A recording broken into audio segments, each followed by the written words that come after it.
Assalamualaikum warahmatullahi wabarakatuh. Oke, kita akan masuk ke pembahasan bab 5, yaitu tentang kebutuhan telekomunikasi jaringan.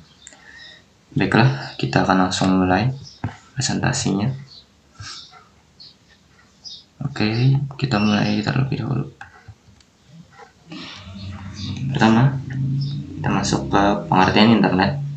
Internet atau interconnection networking, atau bisa disebut juga jaringan yang menghubungkan seluruh komputer secara global atau universal, atau yang menghubungkan jaringan komputer yang ada di seluruh dunia pada TCP atau IP.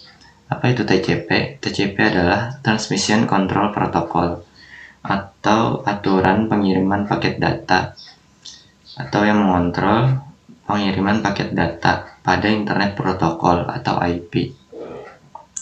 Baik, lanjut. Adapun untuk internet sendiri, kebutuhannya pada masyarakat memiliki dua dampak.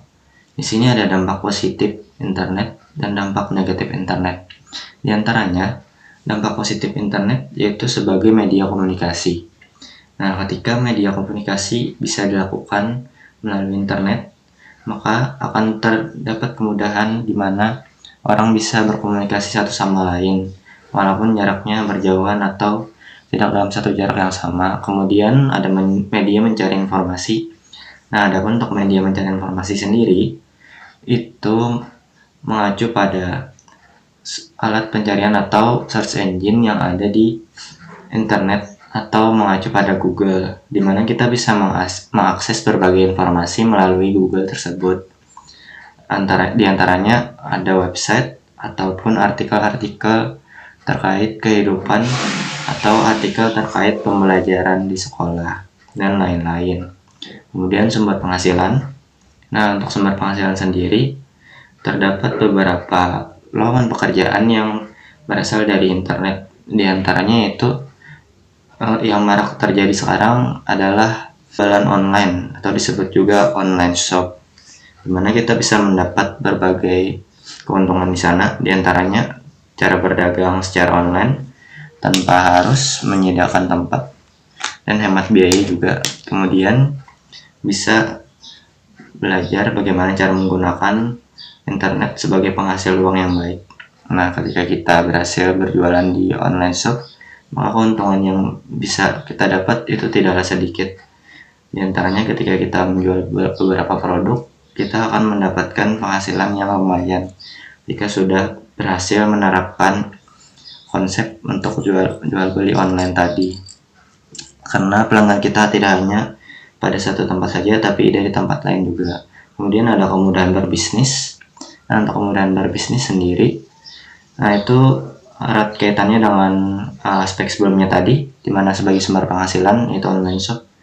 Ketika kita bisa menggunakan atau memanfaatkan internet dengan baik, maka kita akan diberi kemudahan untuk berbisnis dan untuk menjalankan bisnis secara online atau dalam jaringan tanpa harus memikirkan kendala tempat dan sebagainya. Kemudian ada dampak negatif internet, yaitu diantaranya ada kepribadian anak, di mana kepribadian anak sangat berpengaruh ketika internet sendiri diterapkan, di mana mereka akan cenderung untuk kecanduan terhadap gadget dan juga kecanduan terhadap internet dan apa yang mereka konsumsi dalam internet tadi, entah baik atau buruk, tergantung orang tua yang mengontrol.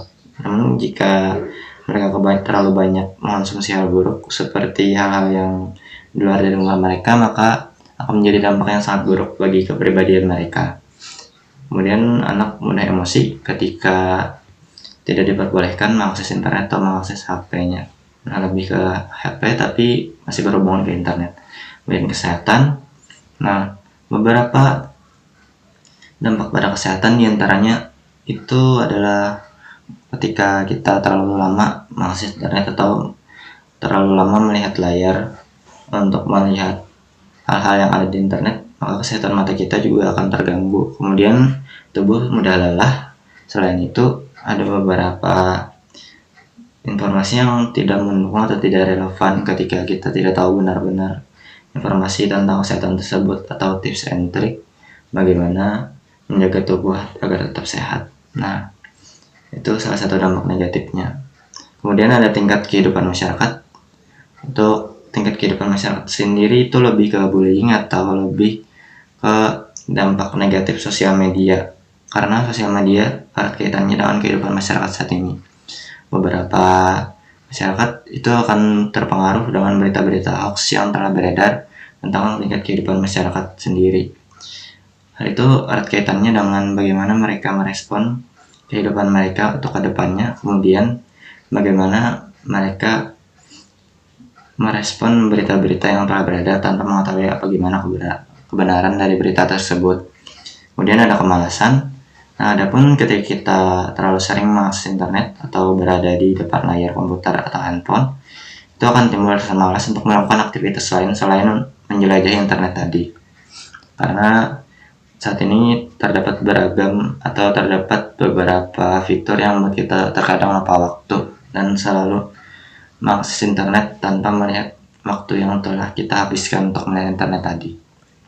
Oke, lanjut. Nah, kita masuk ke telepon atau pesan suara.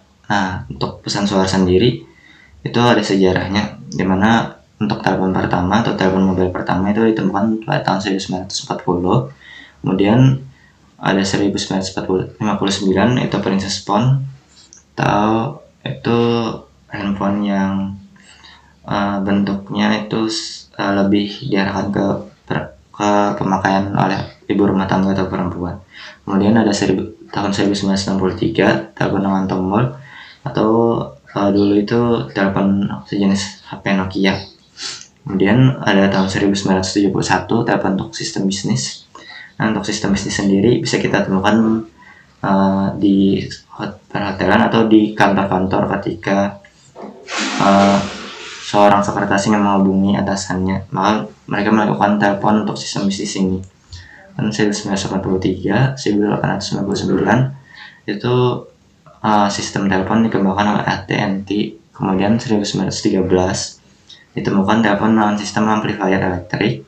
Kemudian 1927 dikembangkan telepon lintas Asia Pasifik, dan 1969 AT&T menjadi laboratorium terbaik di dunia, sehingga handphone bisa dikembangkan sampai fase dimana sekarang sudah menjadi smartphone atau telepon pintar.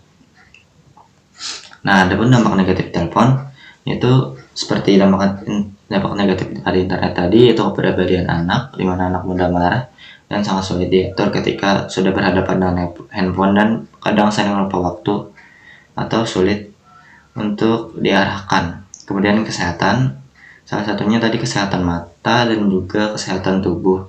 Lebih terlalu lama menatap layar biru pada handphone. Kecuali kalau kita menggunakan fitur nyaman mata atau fitur pengurangan layar biru pada handphone. Kemudian ada tingkat kehidupan masyarakat, sama hanya dengan dampak negatif internet, tingkat kehidupan masyarakat juga berpengaruh. Salah satunya gaya hidup yang berlebihan ketika kita memiliki handphone yang lebih baik dari orang lain dan rasanya memamerkannya kepada orang lain. Nah, itu juga salah satu pengaruh pada tingkat kehidupan masyarakat. Kemudian ada kemalasan. Tentu saja ketika kita terlalu sering menatap handphone, kita akan timbul rasa malas untuk melakukan aktivitas lain selain memainkan handphone tadi. Kemudian ada kebutuhan telekomunikasi jaringan, ada kebutuhan peninjauan lapangan telekomunikasi. Itu kebutuhan peninjauan lapangan, atau ketika kita melakukan peninjauan lapangan tadi, apakah alat-alat atau perangkat tadi cocok untuk diletakkan di tempat tersebut, atau apakah tempat tersebut mendukung untuk perangkat atau alat yang telah disediakan tadi atau belum. Nah, hal itu masuk pada dalam aspek kebutuhan peninjauan lapangan telekomunikasi. Atau ketika kita ambil contoh ke pembelajaran sebelumnya, yaitu tentang BTS atau Best Transceiver Station. Nah, itu untuk tempatnya harus tempat yang tinggi, kemudian tidak terhalang oleh pepohonan atau gunung untuk memudahkan pengiriman paket data. Nah, itu salah satunya. Kemudian ada kebutuhan sumber daya. Untuk kebutuhan sumber daya sendiri tidak hanya perangkat, tapi juga penggunanya. Bagaimana pengguna menggunakan perangkat telekomunikasi tadi, dan bagaimana beberapa fitur diterapkan pada perangkat yang ada atau menyesuaikan perangkat dari telekomunikasi jaringan tadi. Atau bagaimana cara kita memanajemen sumber daya pada perangkat telekomunikasi atau telekomunikasi jaringan. Kemudian kebutuhan perangkat, tentu saja perangkat sangat diperlukan untuk telekomunikasi jaringan untuk memudahkan pengiriman data dari receiver ke transmitter ke receiver atau ke tujuan atau penerimanya. Maka diperlukan perangkat seperti contohnya ketika kita memakai telepon genggam kemarin itu kita menggunakan mikrofon untuk mengubah sinyal suara menjadi sinyal listrik yang dialirkan ke jaringan atau ke transmitter hingga diteruskan ke BTS. Pada telepon kabel kemarin kan BTS adalah Bus Transceiver System, kemudian masuk ke transmitternya lagi atau ke perangkat ke BTS penerimanya, baru terus masuk ke pengirimnya atau pengirim data dikirimkan dari BTS yang pengirim, kemudian diterima dari BTS penerima terlebih dahulu, baru setelah itu diubah sinyal listrik tadi menjadi suara agar sinyal tadi bisa didengarkan oleh penerimanya. Nah, itu salah satu contoh kebutuhan perangkat. Kemudian kebutuhan penguat, tentu saja kebutuhan penguat sendiri itu erat kaitannya ketika kita ambil contoh pembelajaran kemarin ada media transmisi menggunakan satelit. Nah, untuk satelit sendiri kebutuhan penguatnya pasti itu parabola atau stasiun pemancar. Karena dengan stasiun pemancar maka jaringan akan lebih mudah ditransmisikan ke tujuan, atau lebih tepatnya itu untuk menguatkan agar jaringan lebih mudah sampai ketimbang tanpa kebutuhan penguat tadi. Atau kita ambil contoh dari satelit tadi. Kemudian ada kebutuhan bandwidth. Nah, adapun kebutuhan bandwidth sendiri adalah kebutuhan di mana kita akan bahas di bab selanjutnya, yaitu merupakan hitungan berapa bit data yang diterima pada jaringan sehingga telekomunikasi pada jaringan tadi berjalan dengan lancar tanpa adanya delay atau data yang tertunda akibat bandwidth yang terlalu besar atau jumlah paket yang diterima terlalu besar. Nah, hal tadi mempengaruhi juga dengan tingkat kenyamanan telekomunikasi. Dengan kita mengatur bandwidth yang sesuai dengan perangkat atau jaringan yang tersedia, maka tidak akan terjadi bottleneck atau kelebihan atau ketidaksesuaian pada perangkat yang kita gunakan ke perangkat penerima tadi, sehingga mempermudah dalam telekomunikasi jaringan nantinya. Kemudian kita masuk ke kebutuhan sumber daya dalam telekomunikasi. Nah, adapun untuk kebutuhan sumber daya dalam telekomunikasi sendiri itu ada wireline atau jaringan dengan kabel, kemudian ada wireless jaringan tanpa kabel. Nah, sudah kita bahas sebelumnya, jaringan dengan kabel diantaranya itu kabel UTP atau unshielded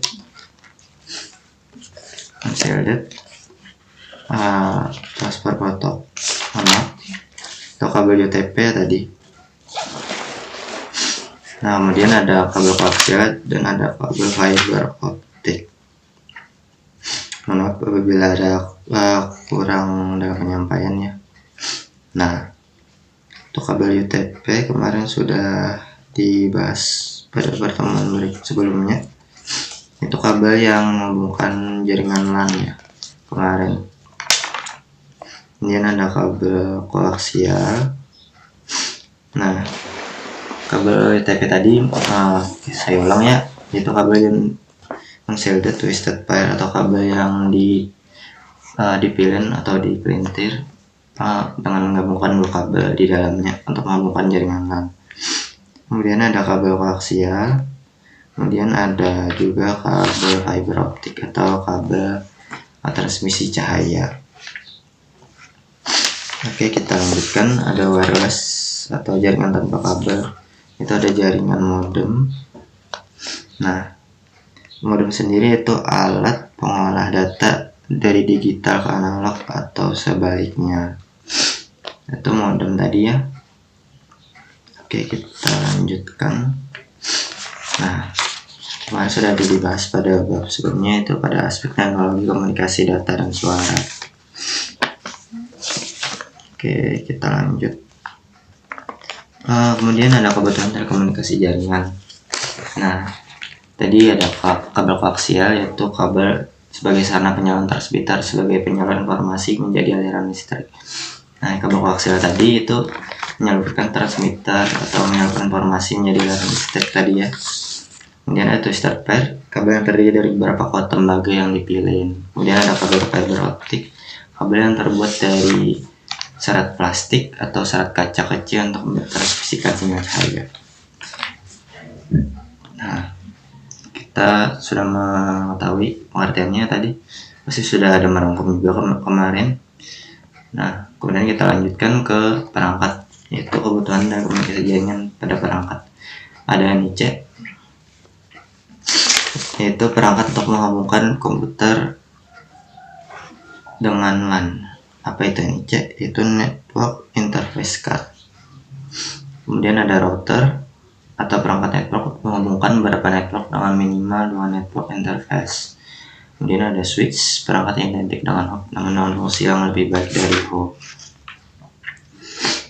Oke, kemudian ada PC atau personal komputer, yaitu seperangkat komputer pribadi dan modem atau untuk menghubungkan jaringan dengan jaringan telepon. Nah, kemudian kita lanjutkan. Kita akan masuk ke bab analisis perangkat dalam telekomunikasi atau pembahasan subbab berikutnya, yaitu kabel koaksial, yaitu kabel solid dari tembaga yang dililit oleh sekat isolator atau oleh penghantar serabut. Untuk pengertiannya, kelebihannya sendiri itu pasti lebih murah, kemudian transmisinya tinggi, kemudian ada lebih kuat menahan gangguan eksternal, bandwidthnya besar. Kekurangan sendiri yaitu rumit serta instalasi yang sulit dan mahal. Nah, ini untuk beberapa bagiannya dari kabel koaksial tadi. Ada serat tembaga pelindungnya, itu ada lapisan yang warna kuning ini, braided shield ya. Kemudian ada foil shield atau pelindung aluminium foil. Kemudian ada dielectric atau itu pelindung agar listriknya tidak menyebar atau agar transmisi yang dipancarkan itu hanya melalui center konduktor atau konduktor tengah tadi. Kemudian ada outer jacket itu sendiri yang isolasi karet yang ada di paling luarnya pada kabel koaksial tadi. Jadi kita lanjut, ada kabel UTP atau kabel gabungan yang dililit untuk mengurangi gangguan elektromagnetik. Nah, jadi tujuan dari kabel tadi digabungkan dan dililit itu tujuannya untuk mengurangi gangguan elektromagnetik pada saat transmisi jaringan dilakukan. Nah, di sini ada beberapa bagian kabel UTP. Itu ada 23 AWG kabel, bagian paling luarnya. Kemudian ada pull cord yang warna putih ini, biasanya di dalam. Nah, ini untuk kategori 6 ya, kabel UTP-nya contohnya.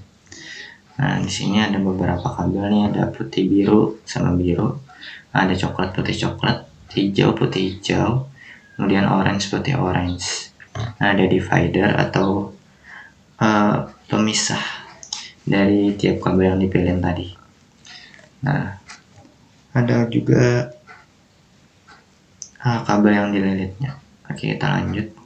Nah, kabel fiber optik sendiri itu kabel dengan media transmisi terarah, karena media transmisinya menggunakan cahaya sehingga lebih mudah diarahkan. Namun ya kekurangannya, kabel fiber optik ini rentan apabila terbuka bagian dalamnya, apalagi terkena cahaya dengan waktu yang cukup lama, itu bisa mengganggu transmisi pengiriman data pada jaringannya. Kemudian untuk kelebihannya sendiri, yang pertama, transmisi datanya bisa mencapai 10-100 MB per sekon. Kemudian delay dan koneksi antar komputernya cepat dan transmisinya lancar. Kekurangannya sendiri, jangkauan kabelnya terbatas, kemudian instalasinya memerlukan waktu yang lama.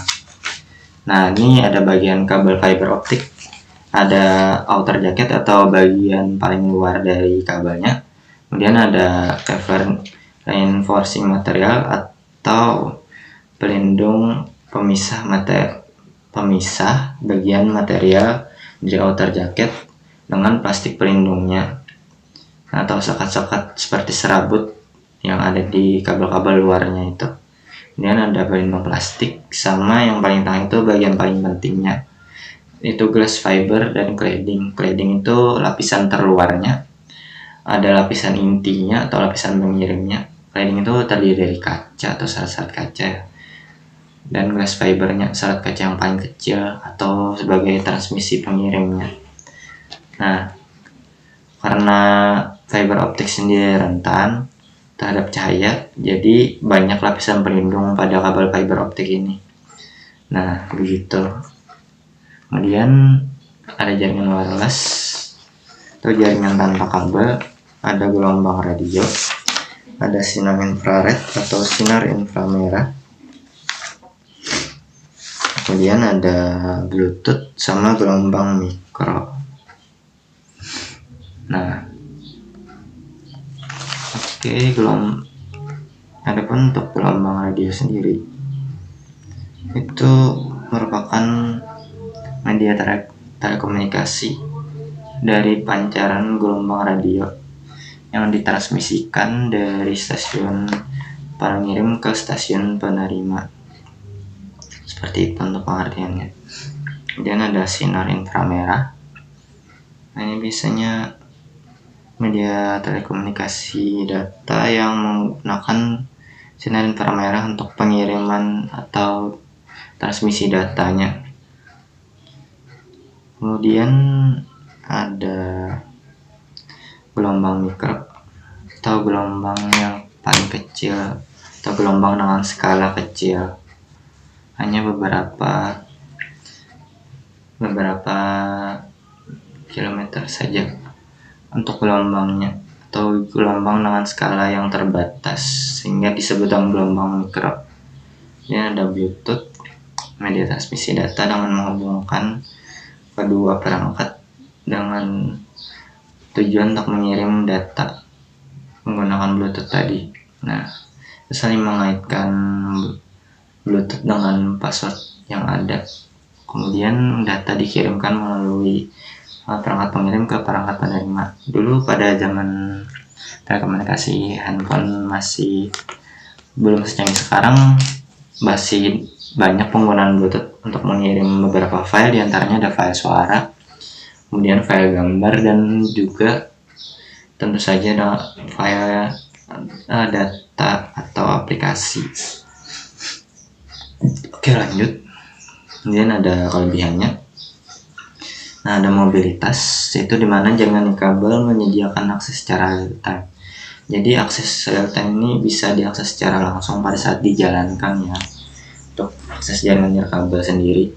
Kemudian ada komponen instalasi, yaitu proses instalasi jaringan lebih cepat karena komponen yang digunakan tidak sebanyak ketika kita menggunakan jaringan menggunakan kabel atau wireline. Kemudian ada fleksibilitas tempatnya bisa di mana saja tergantung keadaan tempat.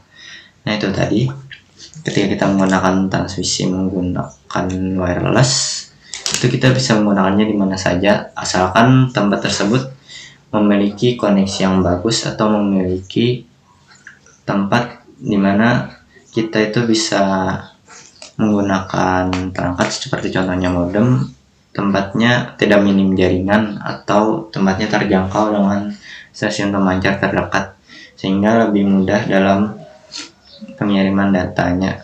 Kalaupun tempatnya minim atau jauh dari stasiun pemancar atau jauh dari kota, biasanya itu akan lebih sulit ketika menggunakan jaringan yang wireless.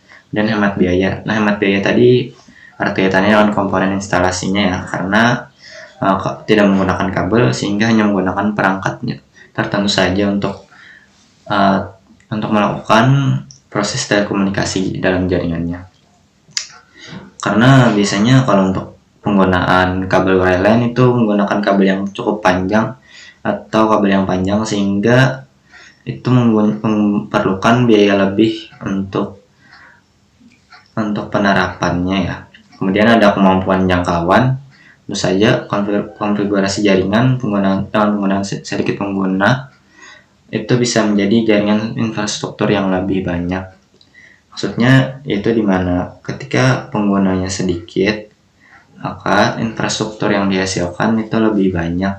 Atau ketika kita menggunakan wifi, nah itu berpengaruh pada penggunanya. Kayak kalau kita menggunakan dengan sekiranya 2-3 orang saja, wifi yang kita gunakan kecepatannya akan lebih besar karena bandwidth yang diperlukan itu lebih sedikit dibandingkan ketika kita menggunakan wifi dengan pengguna user yang cukup banyak. Sehingga ketika kita menggunakan wifi dengan user yang sedikit, maka untuk jangkauan jaringannya sendiri atau jaringan yang bisa kita peroleh itu lebih banyak dibandingkan dengan penggunaan wifi dengan orang yang cukup banyak. Nah, sehingga infrastrukturnya bisa terbagi lagi dari jaringan tadi karena hanya digunakan oleh satu orang. Kemudian ada kekurangannya, transmisi hanya 1-2 Mbps atau megabit per second. Kemudian biaya perawatannya mahal karena memerlukan beberapa alat tertentu tadi ya. Kemudian delay-nya yang besar. Nah, delay ini dipengaruhi oleh tempat sama dipengaruhi oleh ketersediaan jaringan pada suatu tempat tadi. Ya, kurang lebih saja. Kemudian ada masalah propagasi radio. Masalah propagasi radio ini biasanya noise atau jaringannya putus-putus ya. Sama halnya ketika kita menggunakan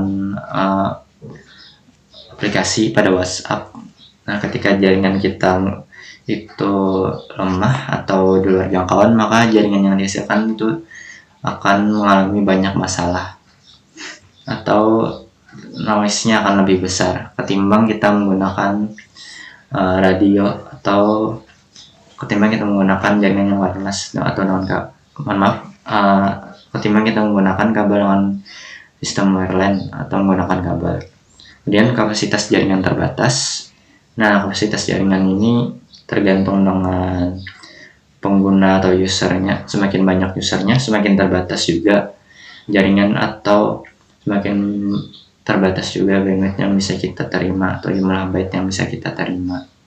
Kemudian keamanan data rendah, karena kebanyakan ketika kita menggunakan jaringan wireless itu akan lebih rentan pencurian data karena bisa diakses oleh siapa saja untuk jaringan wireless sendiri, sehingga banyak kasus pencurian data untuk beberapa tahun belakangan ini karena maraknya penggunaan jaringan wireless sehingga beberapa keamanan data kurang terjamin. Kemudian sinyal putus-putus, tentu saja ketika delay cukup besar maka akan pengaruh juga pada jaringan sehingga jaringan itu bisa putus-putus, sinyalnya bisa putus-putus.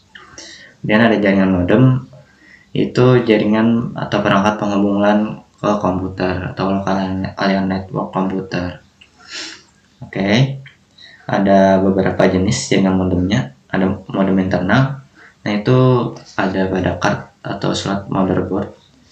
Atau ketika kita melakukan instalasi pada komputer, itu biasanya ada pemasangan modem di dalam motherboardnya.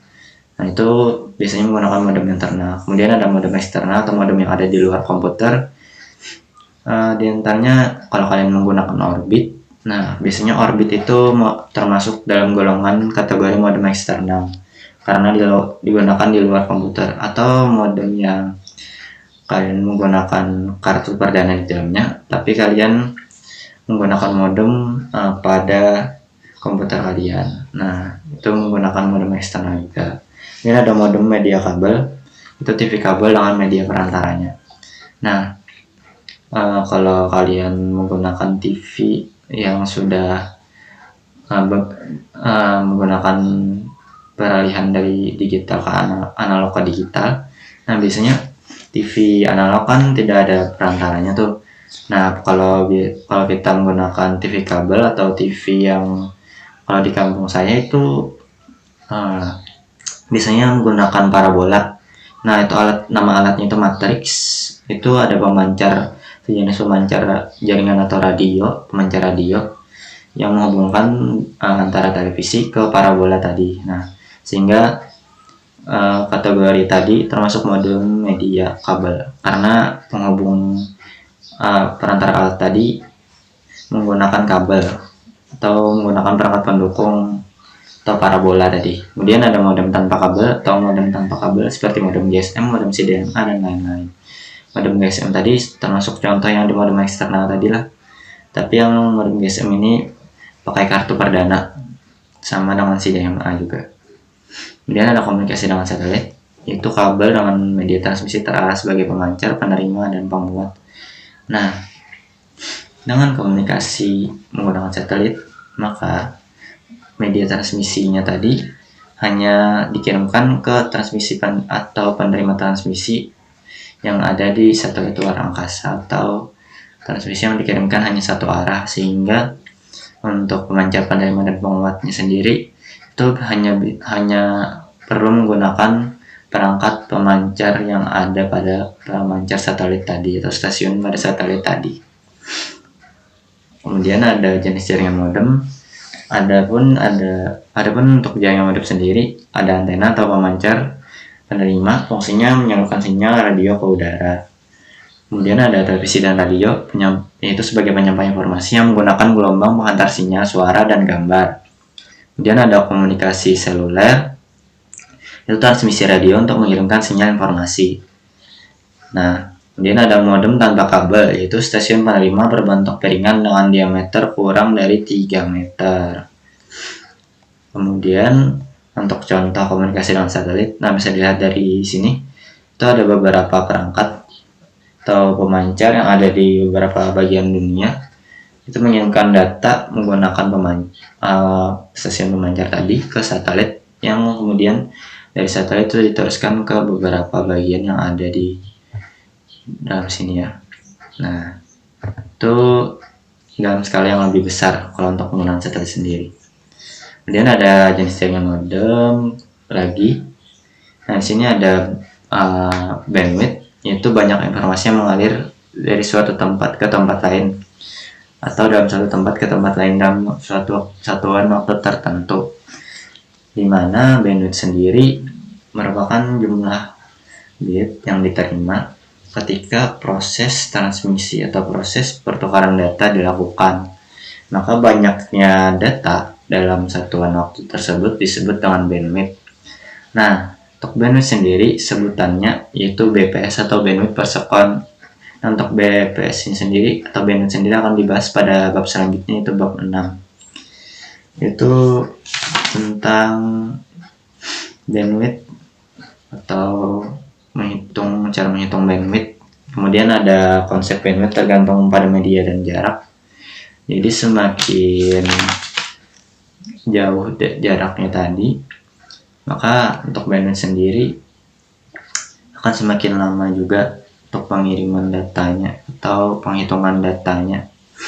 Dan untuk medianya semakin rendah spesifikasi medianya, maka akan semakin lambat perhitungan bandwidth yang dilakukan dalam satuan waktu tertentu. Kemudian ada throughput, atau dalam bandwidth sendiri itu throughput sendiri merupakan bagian dari bandwidth, yang dimana throughput merupakan bandwidth yang telah dihitung atau bandwidth sebenarnya dengan pengukuran satuan tertentu dengan kondisi jaringan tertentu. Jadi hasil dari penghitungan bandwidth tadi disebut throughput. Nah, oke, mungkin itu saja untuk pemaparan materi kali ini. Nah, karena saya sedang tidak kurang enak badan atau agak kesulitan dalam penyampaian di kelas nanti, jadi saya membuat video ini untuk membantu dalam pembelajaran nantinya. Oke, sekian, terima kasih. Apabila ada yang ingin tanyakan, silahkan tanyakan di grup. Setelah selesai, silahkan disimak video penjelasannya. Wabillahi taufiq wal hidayah. Wassalamualaikum warahmatullahi wabarakatuh.